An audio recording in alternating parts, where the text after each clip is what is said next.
Hello बच्चों, let's read the question. A farmer moves along the boundary of a square field of size 10 meter in 40 seconds. What will be the magnitude of displacement of the farmer at the end of 2 minutes 20 seconds from his initial position? Now to answer this question, first we will discuss here the key concept, and here the key concept is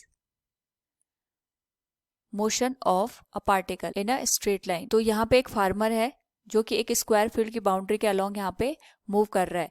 तो suppose हमारे पास farmer इस position पे हो गया, उसको हमने नाम दे दिया ए टू बी. इसकी जो लेंथ गिवन है हमें, इट इज़ 10 मीटर.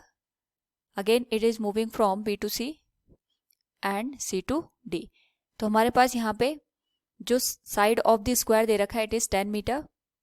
तो अगर हम बात करें यहाँ पे गिवन वैल्यूज़ की, तो ये हमारे पास along the boundary of a square field cover कर रहा है इन 40 second.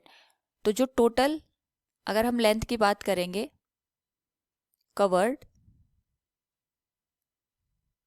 In 40 second along the boundary ये चल रहा है, यानी A to B, B to C, C to D and again D to A. तो जो टोटल लेंथ आ जाएगी it will be the sum of all the length, that will be of 10 plus 10 plus 10 equals 40 metre.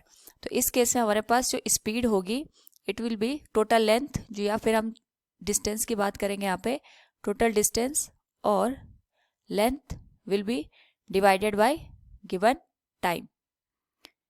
तो हमारे पास जो speed की value आ जाएगी it will B 40 divided by 40 second. तो ये हो जाएगा 1 मीटर पर सेकेंड. नाउ अगर हम यहाँ पे गिवन टाइम को देखें, हमसे यह पूछा गया है कि 2 मिनट और 20 सेकेंड में ये टोटल कितनी डिस्प्लेसमेंट को शो करेगा. So given total time is 2 minute 20 second. So अगर हम इसको टोटल वैल्यू को सेकंड में कन्वर्ट करें it will be 2 into 60 plus 20, ये हो जाएगा 140 सेकेंड.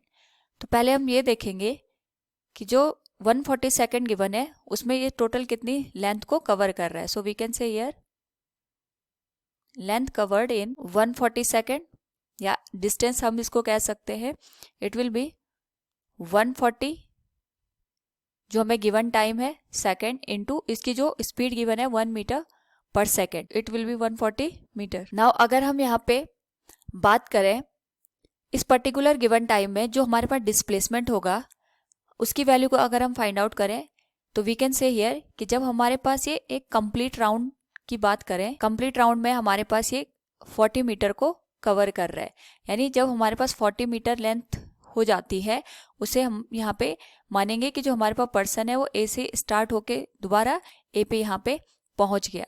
तो हम इसे कहेंगे जब एक कंप्लीट राउंड हो रहा है उस पर्टिकुलर केस में ये 40 मीटर की डिस्टेंस को कवर कर रहा है. और we can write here 40 metre distance is equal to 1 complete round. तो 140 मीटर की जो डिस्टेंस होगी it will be have 140 divided by 40, that will be 3.5 round, यानी हमारे पास यहाँ पे 3.5 राउंड कंप्लीट हो जाएंगे. तो अगर हमारे पास एक राउंड कंप्लीट होता है उस केस में जो डिस्प्लेसमेंट होता है वो 0 हो जाएगा. So we can write here 1 complete round में जो डिस्प्लेसमेंट होगा इट विल बी 0. तो अगर हम बात करें यहाँ पे 3.5 राउंड की, तो इसमें हमारे पास 3 राउंड कंप्लीट है प्लस एक हाफ राउंड और कैलकुलेट होगा. तो 3 राउंड में हमारे पास जो टोटल डिस्प्लेसमेंट आएगा इट विल बी 0 मीटर. लेकिन जब हम हाफ राउंड की बात करेंगे तो हाफ राउंड में अगर हम डिस्टेंस को देखें या लेंथ को देखें, तो यहाँ पे ए से दोबारा ए तक आने पे ये टोटल 40 मीटर यहाँ पे कवर कर रहा है, और हम इसे कह रहे हैं कि ये एक कंप्लीट राउंड यहाँ पे कवर कर रहा है. लेकिन जब हम यहाँ पे हाफ राउंड की बात करेंगे तो it will cover A to B and again B to C, ये हो जाएगा हमारे पास यहाँ पे टोटल 20 मीटर. तो हम डिस्प्लेसमेंट निकालने के लिए इनिशियल और फाइनल पोजीशन के बीच की जो पाथ लेंथ होती है उसको फाइंड आउट करते हैं, यानी हमें ए सी की लेंथ को यहाँ पे निकालना है.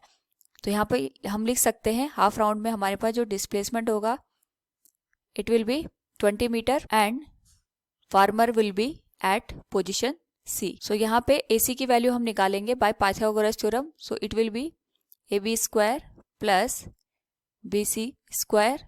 So the value of AB will be 10 का square plus BC का square 10 square.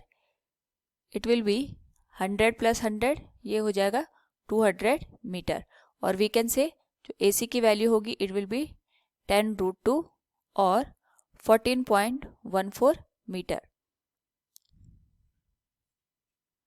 So from the given question, अगर हम देखें यहाँ पे we can say here the magnitude of displacement of the farmer at the end of 2 minutes 20 seconds from his initial position will be 10√2 or 14.14 meter.